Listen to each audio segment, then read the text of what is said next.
demandé de présenter le professeur Israël Lisant, que je connais. Il a kidnappé ma petite sœur, qui travaille dans son service. Alors vous le connaissez tous, puisqu'il intervient très souvent dans le domaine de l'éthique, essentiellement autour de la gynécologie obstétrique, mais pas seulement. Il est professeur des universités et depuis 1991. Il est chef de service gynéco-obstétrique à Strasbourg depuis 20 ans. Maintenant, on s'est rencontrés dans un séminaire d'éthique il y a longtemps. Et il est le fondateur, vous le savez, de cet extraordinaire forum européen de bioéthique depuis 2009, qu'il organise, mais dont il est le fondateur, et qui est tout à fait passionnant. C'est disponible, je pense, sur Internet. Allez-y, allez-y.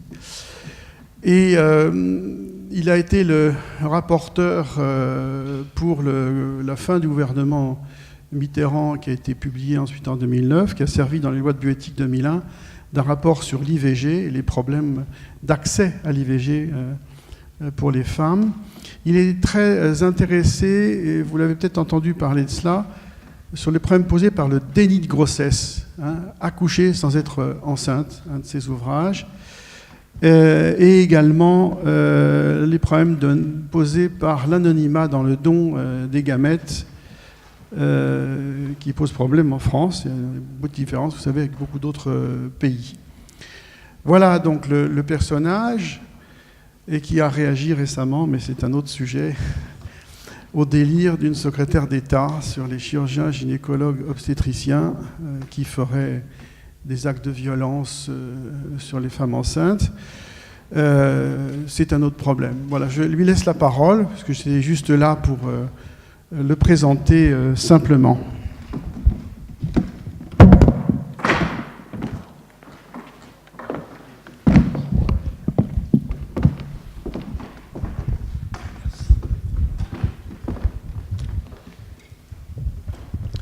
Merci de cette invitation extrêmement stimulante, parce que tellement de choses ont été dites que je me demandais en vous écoutant, mais qu'est-ce que je vais encore bien pouvoir dire ?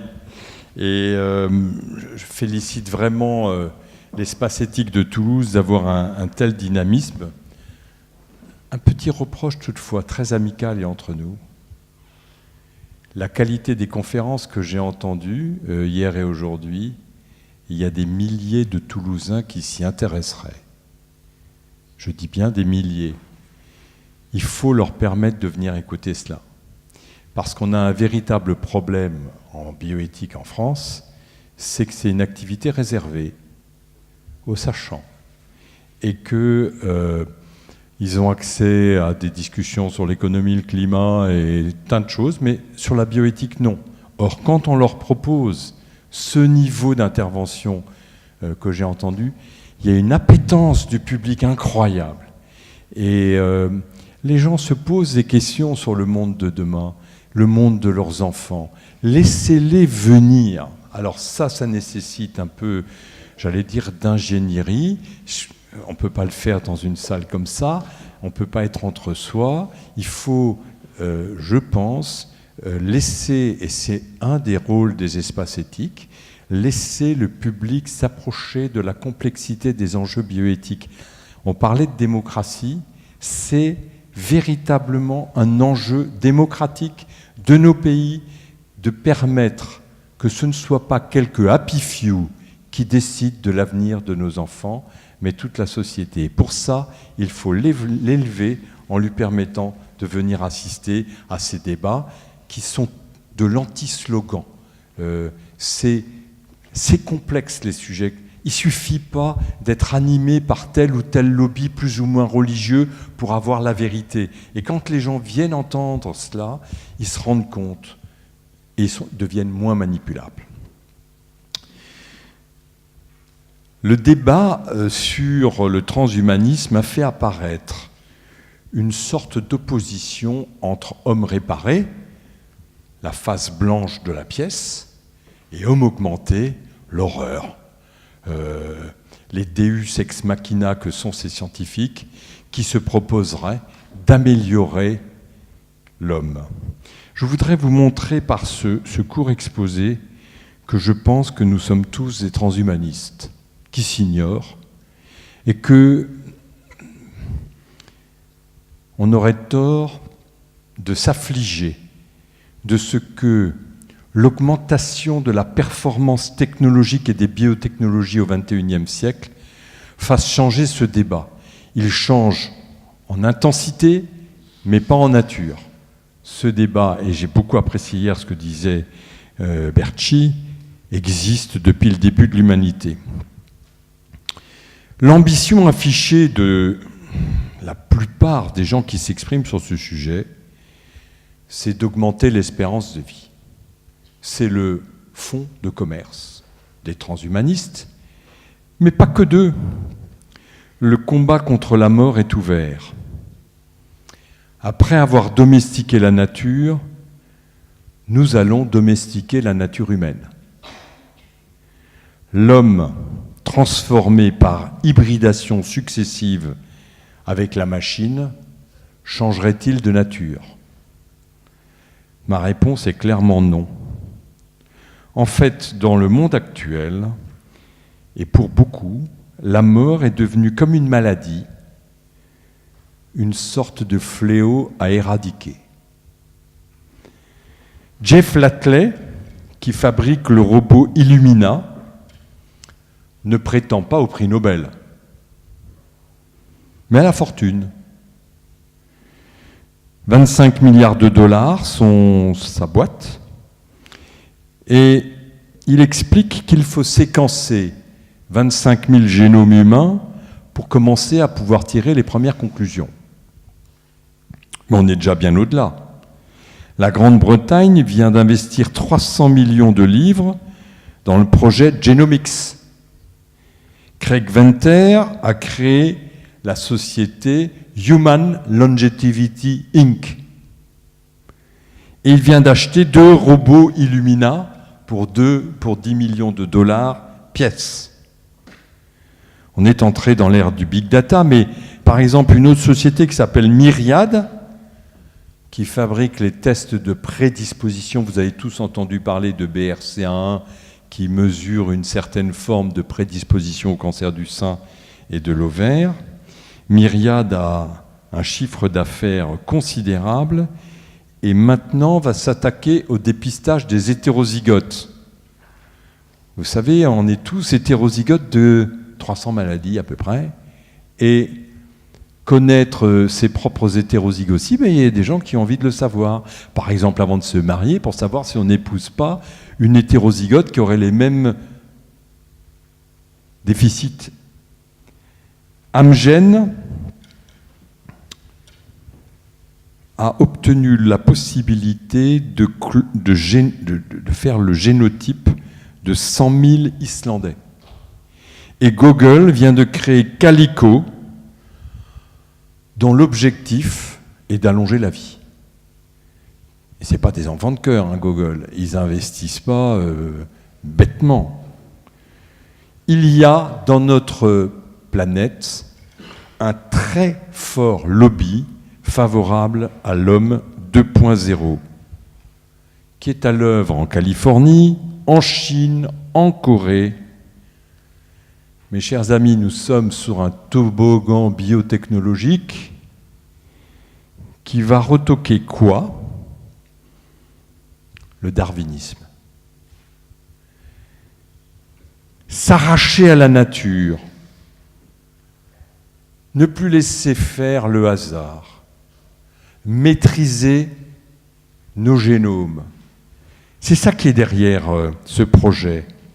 Et qui d'ailleurs est en mesure d'imposer des limites à l'énorme bricolage du génome qui est en train de commencer. DMLA, mais si on a un moyen de génie génétique pour faire en sorte que les personnes âgées voient mieux malgré leur DMLA, nos gérontocrates qui nous gouvernent, je peux vous dire qu'ils seront d'accord, sans hésiter. Mais si demain on avait un moyen de soigner la myopathie par génie génétique, Qui irait dire aux parents d'enfants myopathes qu'ils doivent rester dans un fauteuil roulant? Personne. Personne dans les pays démocratiques ne sera en mesure de faire quoi que ce soit pour arrêter, freiner, encadrer, mettre des bornes. J'ai entendu tout à l'heure mettre des bornes. Mais les comités d'éthique seront dépassés. Ils feront qu'entériner au lendemain des découvertes ces découvertes, car la compassion est à l'œuvre et que nous n'aurons pas de moyens d'encadrer. Avant ces progrès, beaucoup de maladies génétiques mettaient fin à la vie des individus qui en étaient porteurs avant qu'ils ne soient capables de se reproduire. Cardiopathie congénitale avec anomalie du muscle cardiaque. En général, ça donnait un arrêt cardiaque vers l'âge de 18 ans au cours d'un effort, et c'était terminé. Aujourd'hui, on identifie les gènes, on met un pacemaker sentinelle qui met une décharge dans le cœur au moment où celui-ci s'arrête, et on peut se reproduire. Ce qui veut dire transmettre le gène. Notre action médicale va contre la sélection naturelle. Nous sommes arrivés à la fin de la sélection naturelle. Ce qui veut dire le début de la dégradation naturelle. Début de la dégradation naturelle, c'est l'augmentation dans la société et dans le collectif humain de gènes qui autrefois ne pouvaient pas prospérer, qui désormais le peuvent. L'évolution, vous le savez, ne va pas forcément dans le bon sens. La technomédecine n'est donc pas un choix, mais une nécessité. Nous n'aurons pas le choix.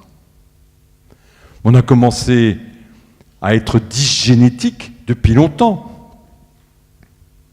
Qui ira dire aujourd'hui à une femme toute petite qui a un bassin chirurgical qu'elle ne doit pas avoir d'enfant si elle ne veut pas mourir? Bon, on lui fera une césarienne qui lui permettra de faire une fille qui aura plus de probabilité d'avoir un bassin chirurgical. Et donc, l'effet dysgénétique de la médecine est évident et il met fin à la sélection naturelle et nous oblige à une technomédecine pour juste parer aux conséquences de nos découvertes. Je vais vous donner un exemple, parce que tout à l'heure, c'était fort bien dit qu'on est juste capable de réparer les conséquences des bêtises qu'on a fait juste avant. Le diagnostic prénatal. Quand j'étais interne, il naissait 300 trisomiques 21 dans notre pays. Aujourd'hui, il en est 300. Mais on en avorte 2000.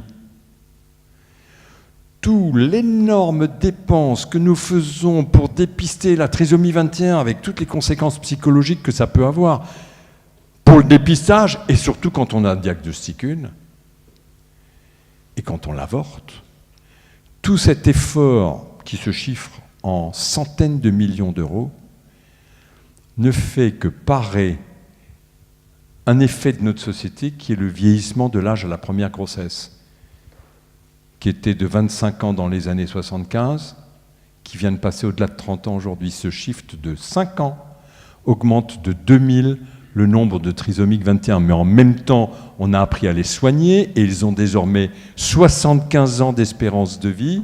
Dans la dépendance, le budget de l'État n'y suffirait pas. On dépiste. On dépiste, et heureusement qu'on dépiste, sans quoi on aurait chaque année 2000 trisomiques 21 de plus qui vivraient dans la dépendance les 75 ans à venir. Et nous sommes tous incapables de dire aux femmes de France, mais faites vos enfants plus tôt. Quelle politique va enfourcher ce destrier-là? Il serait fou. Donc on ne fait que parer et réparer des effets néfastes de nos découvertes. Alors ma question, et c'est celle sur laquelle je voudrais vous entraîner, c'est pourquoi l'homme s'est-il engagé dans cette course? Eh bien, nous avons le même corps depuis 100 000 ans. Grosse tête, gros sexe, 80 milliards d'humains se sont succédés à l'apparence et à la physiologie identiques. Leur survie est étonnante, car nous sommes un animal bâclé, un avorton de singe, immature à la naissance, pas du tout l'enfant chéri de la création, pas de griffes, pas de venin, pas de vélocité, pas de fourrure. Lamentable, quoi. Aucun équipement naturel de survie, 2 ans pour avoir des dents. 2 ans pour avoir des dents. On appelle cette description que je viens de faire la néoténie. Il nous a fallu des mères exemplaires pour s'occuper de nous et nous faire survivre dans le monde de la prédation dans lequel nous vivons. Homo sapiens, mal vu, mal fait, mal adapté à la prédation ambiante, pas béni des dieux, mais marqué par le manque, l'avoir moins, grand prématuré, pas le couronnement de la création, mais il a pris la place sur le trône de manière autoproclamée. Ce conte de fées est fait pour masquer la blessure narcissique de sa débilité foncière. La culture est venue remplacer notre déficit de nature. Et dans cette histoire, il y a un accident qui s'est produit. Le bassin de la femme qui est oblique, j'en sais quelque chose, il ne laisse pas passer un gros cerveau, comme les mutations successives nous y amenaient. Et l'astuce de la nature a été de nous faire naître prématurés. N'importe quel chevreau se lève à sa naissance pour aller trouver la mamelle de sa mère en vacillant. Mais l'humain, il y en a qui se racontent que le bébé repte vers la mamelle de sa mère. Mais il se raconte des histoires. Il repte rien du tout. Il est juste capable de la téter quand on la lui met dans la bouche. C'est déjà pas mal, vous me direz. Grand prématuré, d'une faiblesse incroyable, eh bien, tout ceci s'est transformé en une force puissante qui domine la Terre grâce au fait que notre cerveau n'est pas fini à la naissance. Notre cerveau, disquette vierge. Un tigre est un tigre depuis 10 000 ans et on sait comment il va réagir. Et un moineau est un moineau depuis 10 000 ans et s'il n'a jamais vu faire un nid, eh ben, il va faire un nid exactement avec les mêmes brindilles à la même période de l'année. Il est bourré d'instinct et engrammé d'automatisme. Pas nous. Zéro. Celui qui arrive à me trouver un instinct dans l'esprit. On a parlé de l'instinct maternel, quel dégât on a fait. Ma fille un jour me dit « Papa, je suis enceinte, mais je ne sens pas venir l'instinct. » Non, il n'y a pas d'instinct. C'est une invention des hommes qui pensent que les femmes sont à mi-chemin entre les humains et les animaux, parce qu'elle entend pleurer le bébé la nuit. Pas d'instinct maternel. Ça n'existe pas, l'instinct. Chez l'humain, tous les instincts sont gommés par quelque chose d'immense qui vient les remplacer, les effacer, les annihiler, qui s'appelle la culture. Et donc, la sélection naturelle a joué en notre faveur. Nous les avortons contre des êtres parfaitement finalisés. L'homme compense sa faiblesse en habitant le temps. Mais il est aussi le seul à avoir découvert une sale blague, la mort. D'où les rites funéraires. On peut même dire que sur le plan archéologique, quand on trouve des tombes, ça veut dire qu'il y a du langage. Et on n'est pas loin de dire que ça définit l'humain, le fait de trouver des rites funéraires. Nos ancêtres connaissaient la mort comme destin, ce que ne connaissent pas les animaux qui n'ont pas accès à la parole.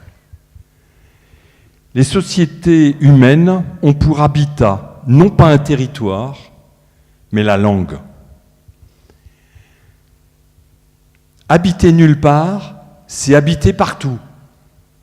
Nous sommes la seule espèce animale à être capable d'habiter aussi bien à l'équateur qu'au pôle Nord. Les seuls. Tellement notre disquette est vierge à la naissance et tellement ça nous donne de possibilités d'évolution ultérieure. Échappant à toute finalisation, nous pouvons survivre partout. La faiblesse des hommes a conditionné leur force. Or, l'homme qui a déchiffré le génome arrive au point où il va savoir le modifier. Et c'est là que la drôle d'aventure de ce singe raté pourrait mal tourner.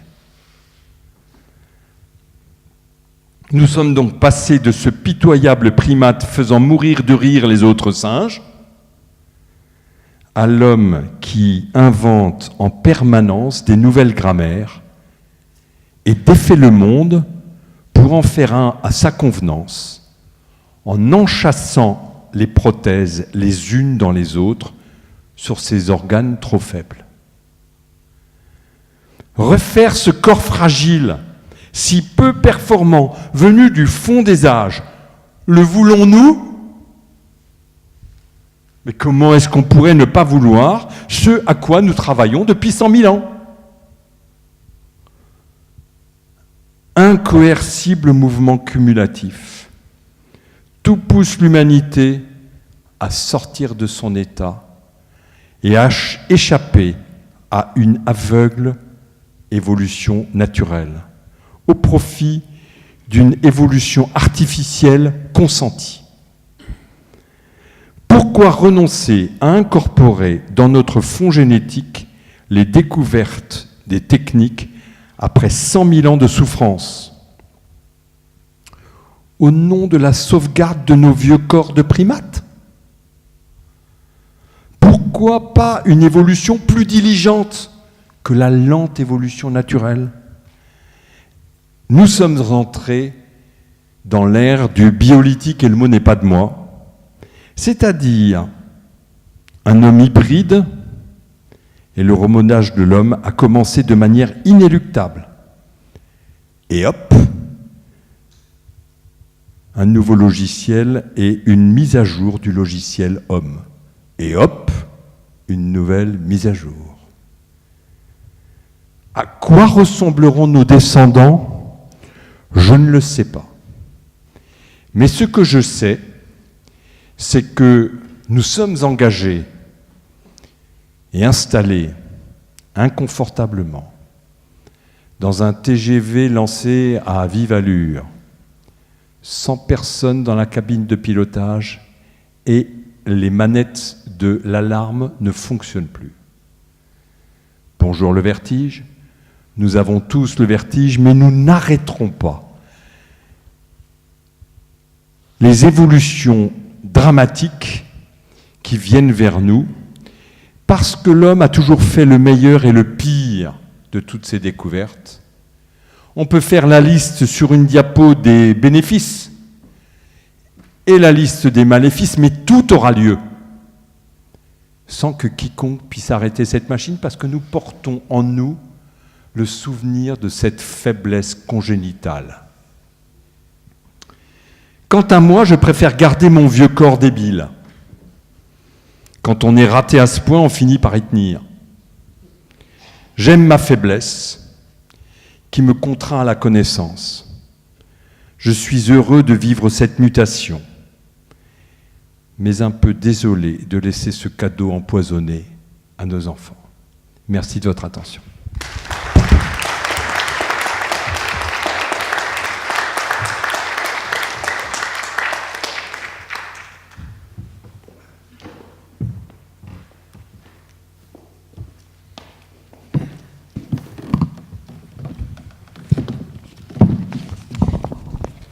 Vous avez pu apprécier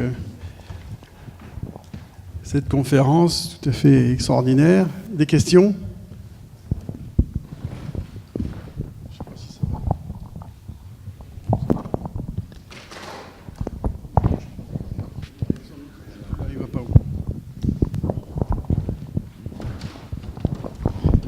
Oui, merci. Et merci d'autant plus que vous avez cité Darwin, ce qui est plutôt rare en fait. Il me semble qu'on est dans un état d'inculture complet à propos de Darwin. Marx a pris toute la place d'une certaine manière.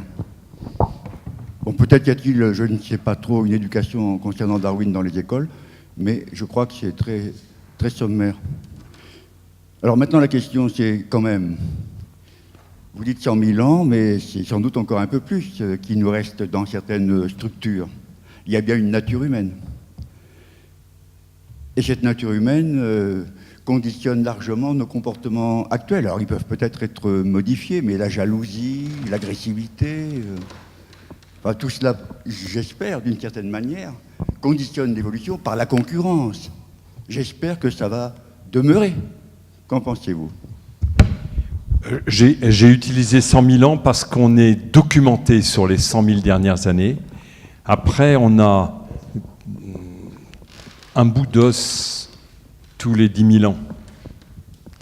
Et on en déduit des choses. Ce qu'on sait, c'est qu'on pratiquait des funérailles il y a bien plus que 100 000 ans.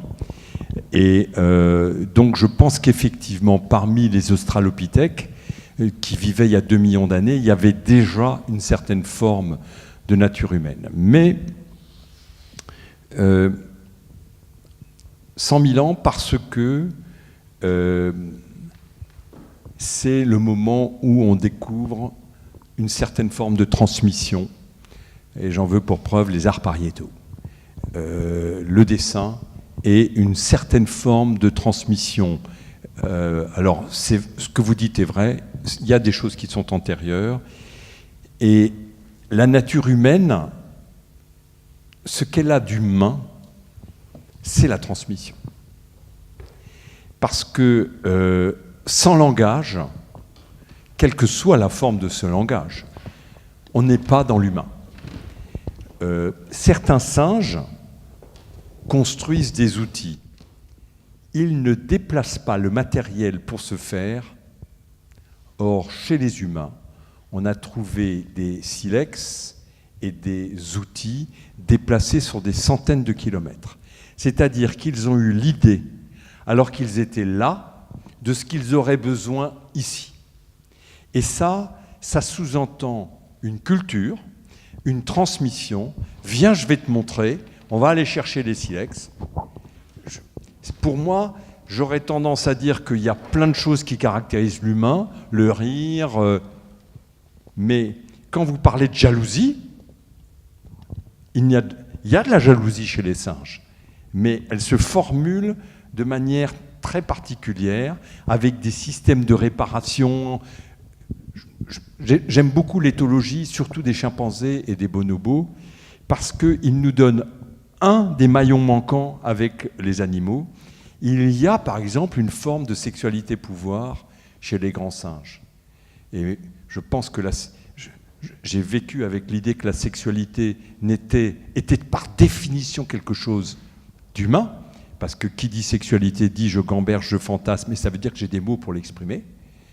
Ben, il y a de la sexualité, une partie de la sexualité, on la retrouve sous la forme de pouvoir, sous la forme de soumission, sous la forme de si tu veux te faire pardonner la faute que tu as fait, mets-toi en position génupectorale devant moi et on fait un simulacre de coït. Ça existe chez les grands singes. Mais j'aurais tendance, si on me demandait à réduire, à dire ce qu'est l'humain transmet par la parole, et il n'y a de jalousie ou de croyance en Dieu que lorsque la parole survient. Et l'humain est capable, grâce à la parole, de s'échapper du présent. Le tigre, quand il chasse, il est tout à sa chasse. Il pense à rien d'autre qu'à attraper sa proie. Il est dans l'instant et que dans l'instant. Mais quand il a raté sa proie, il ne se met pas avec les autres tigres pour faire un staff pour savoir pourquoi on a raté la proie. Nous, oui. Nous, on staffe, on débriefe, on est capable de dire quelque chose sur le passé et de prévoir l'avenir au point de déplacer un outil pour se dire j'aurais besoin de ça à tel endroit. Tout ça, c'est des effets du langage, des avatars du langage. Et pour moi, le langage est bien antérieur à 100 000 ans. Par contre, bien malin celui qui, avec les bouts d'os qu'on recueille tous les 10 000 ans, arrivera à dire quand le langage a pris sa place. Mais il a pris sa place à peu près il y a 2 millions d'années, et c'est là que commence cette immense aventure humaine. Grâce au langage, on a pu chasser, on a pu manger, on a pu se défendre et arriver au stade où nous en sommes. C'est tout ça, ce sont des avatars du... Je ne sais pas si j'ai répondu à votre question, mais il me semble bien que l'humain, c'est la transmission.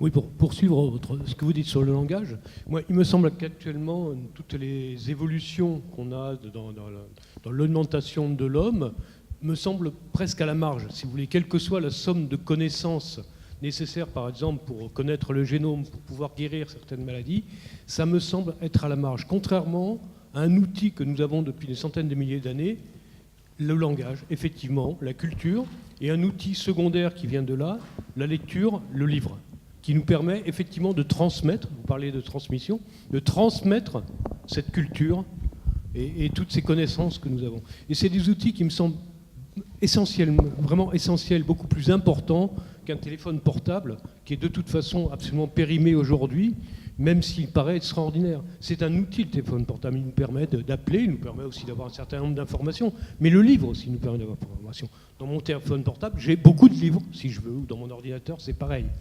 Et ça, ce sont des outils, si vous voulez. Et comme on a eu la hache, on a eu le silex, qui ont été des outils. Mais c'est ce qui nous a permis toujours de transmettre ça, c'est le langage, c'est le livre. Et je voudrais juste en profiter pour insister sur une différence entre communiquer, je vais souvent dans les écoles pour parler de sexualité en classe de 3e, et ils me disent « Mais les animaux, ils parlent ?» Ah oui, dans les dessins animés, ils parlent. Il y a des animaux qui communiquent entre eux. Je suis furieux contre toi, je vais te casser la gueule. C'est toujours au présent. Il y a une communication entre les animaux, entre les dauphins. On sait même entendre et comprendre certains messages entre les singes. Il faut regarder en haut, il y a un aigle. Il faut regarder en bas, il y a un renard. On sait même maintenant déchiffrer et leur faire entendre le message recopié. Et ils regardent tous en haut en cherchant l'aigle. Donc tout ça, c'est une communication. Dans le monde animal, il y a une communication abondante. Ça n'a rien à voir avec la capacité de faire sujet, verbe, complément. L'accès à une syntaxe, c'est l'humanité. C'est-à-dire que ça nous permet de nous échapper du présent, de reparler ensemble du passé et de prédire l'avenir. C'est ça la définition de l'humain, c'est notre outil fantastique. Et maintenant, il a subi une fonction exponentielle. Avec Internet, on est relié à toutes les bibliothèques du monde, à toutes les cartes géographiques du monde dans notre poche. Donc le langage est en train de créer des méta-outils qui multiplient par 100, par 1000 les possibilités que le langage apporte. Et c'est pour ça qu'on a aujourd'hui une explosion des possibles. Et cette explosion des possibles, elle se fait sur une courbe exponentielle. On n'est pas très habitués, nous les humains, quand on est au début de l'exponentielle, à voir ce que peut donner la fin de l'exponentielle, mais nous sommes au début d'une exponentielle scientifique. Les découvertes des 20 dernières années égalent toutes celles qui les précédaient. Donc il se passe quelque chose que nous n'allons pas pouvoir maîtriser.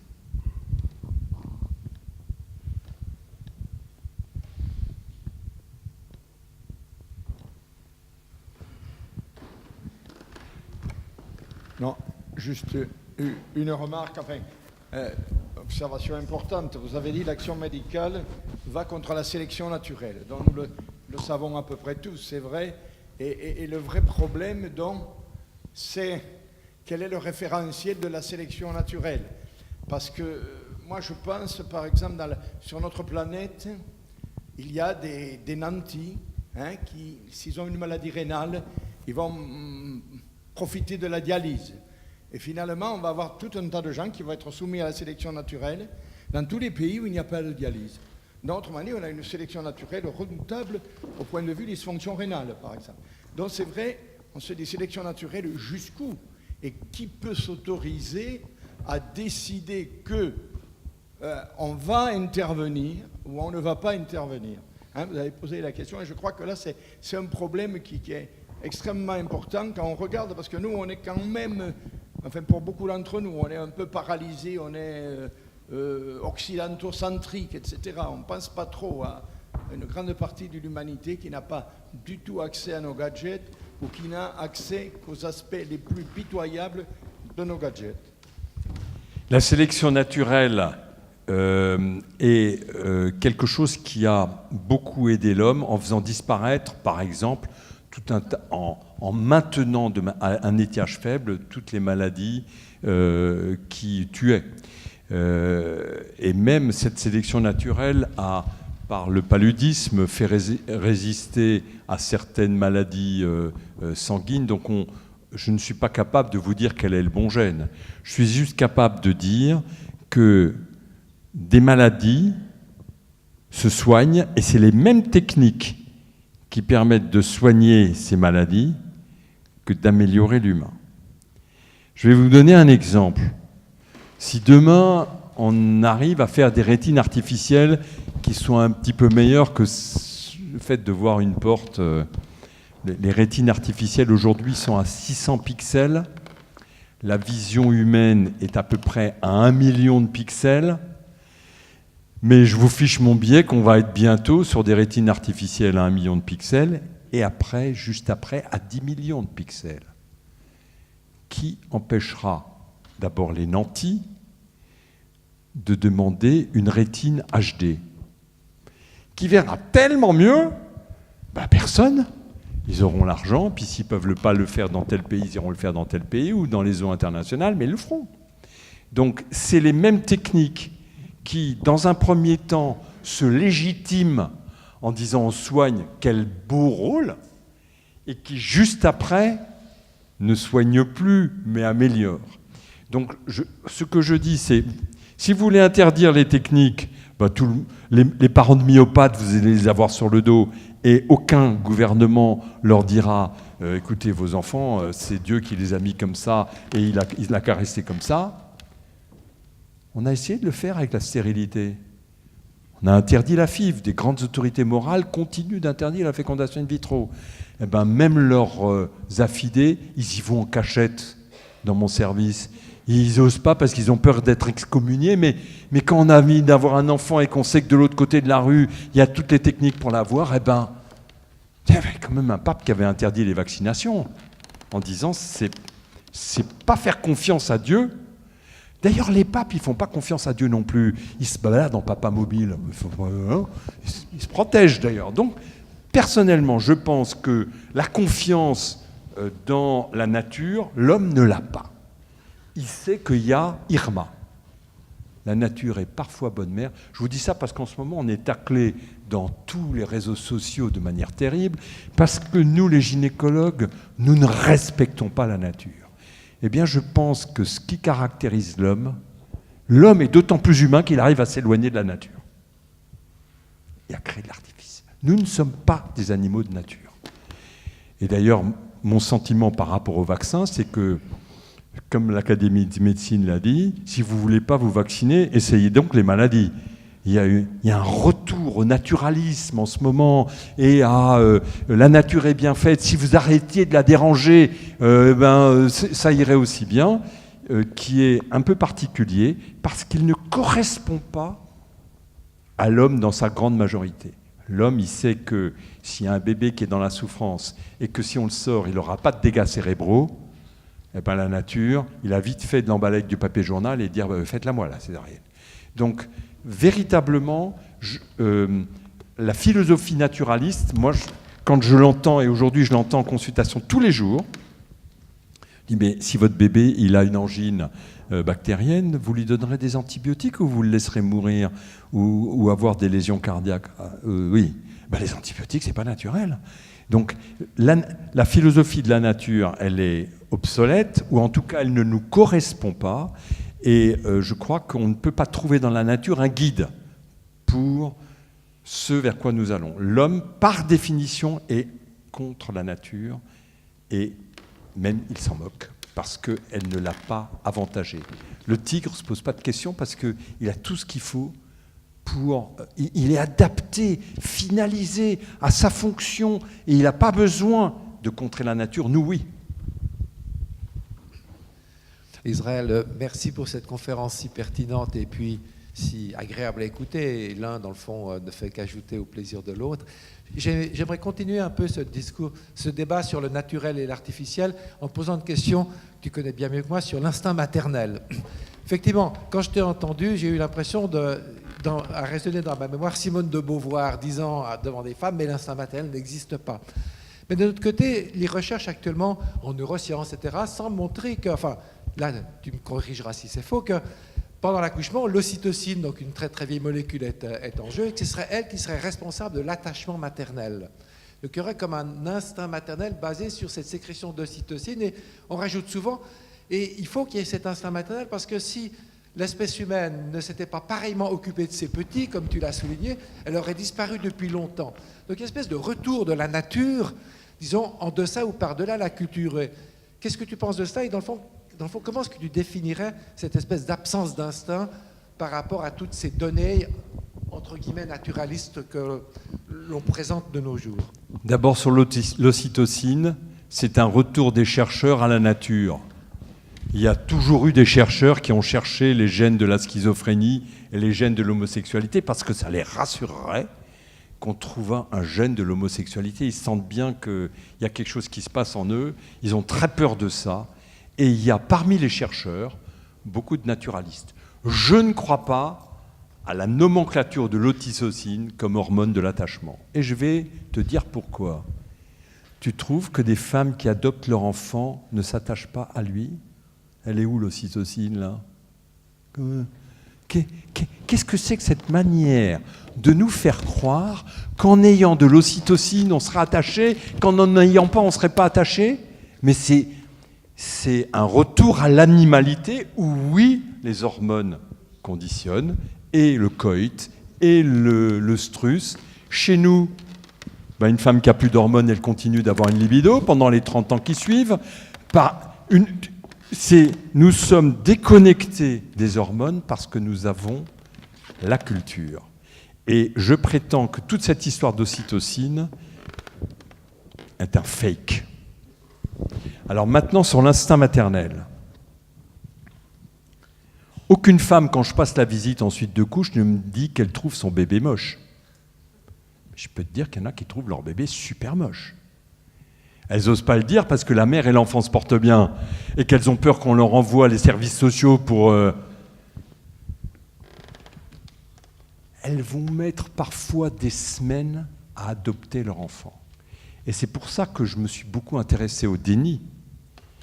Pour toutes les femmes, l'annonce de la grossesse est soit un bon événement, ça donne un accouchement, soit un mauvais événement, ça donne une IVG, mais c'est toujours un événement.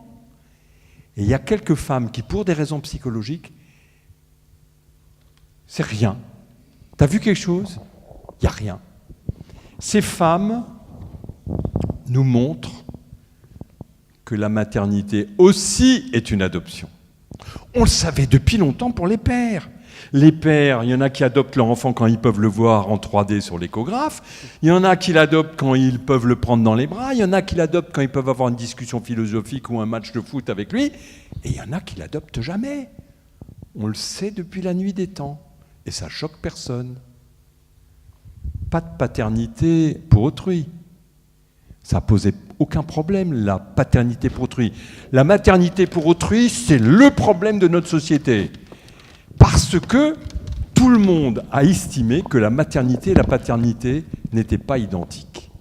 Eh bien, ce qu'on sait maintenant, c'est que la maternité aussi est une adoption qui peut mal se passer ou qui peut ne pas se passer du tout. Et ça, c'est pas une bonne nouvelle. Notre mère, elle s'est retournée vers nous et nous a aimés, Tintin. Parfois oui, parfois non. Et ce mécanisme d'adoption, qui est un mécanisme réciproque, parce que ça vient aussi de l'enfant, nous vient dire, et les femmes nous le disent, je ne comprends pas ce que ça veut dire quand il crie, mon bébé, une angoisse dans leurs paroles. Parce que notre société de la bonne mère leur a expliqué que la mère, elle doit comprendre intuitivement ce que veut dire l'enfant. Et quand l'enfant pleure, juste après avoir mangé, elles sont mises en accusation parce qu'elles n'auraient pas l'instinct. Elles seraient donc des monstres. Eh bien non. Leur dire « tu n'es pas un monstre quand tu ne comprends pas ce que veut dire ton enfant », c'est extrêmement important pour les rassurer. Le comportement maternel après la naissance n'a aucune des caractéristiques d'un instinct. Aucune. Et je dirais même plus, c'est extrêmement important de le dire aux femmes, parce que nous avons un fléau social important qu'on a appelé d'un joli mot qui s'appelle le baby blues, qui recouvre des femmes qui sont dans une dépression gravissime pendant les quelques mois qui suivent leur bébé. Et je peux vous dire que les conséquences d'avoir eu une maman déprimée qui n'ose pas le dire à personne pendant les 6 premiers mois de sa vie, ça a des conséquences sur le psychisme de l'enfant. Donc on a arrondi ça, c'est le baby blues, mais derrière on a une femme qui ne peut plus voir son enfant, qui n'ose pas le dire, parce que la mère et l'enfant se portent bien, n'est-ce pas ? Donc on a une conséquence négative de toutes ces histoires d'instinct maternel, et ce n'est pas les hormones, c'est le rapport avec sa propre mère, sa propre histoire, ce qui s'est passé. On change d'un cran dans l'arbre généalogique, j'ai passé du stade de fille au stade de mère. C'est des révolutions que certaines femmes ont du mal à passer parce que leur histoire, qu'on n'a pas du tout explorée, les empêche de devenir mère. Et donc, sans ocytocine, il y a de l'attachement et de l'attachement de folie. Donc il faut qu'on m'explique ce que ça vaut au plan scientifique. Bien.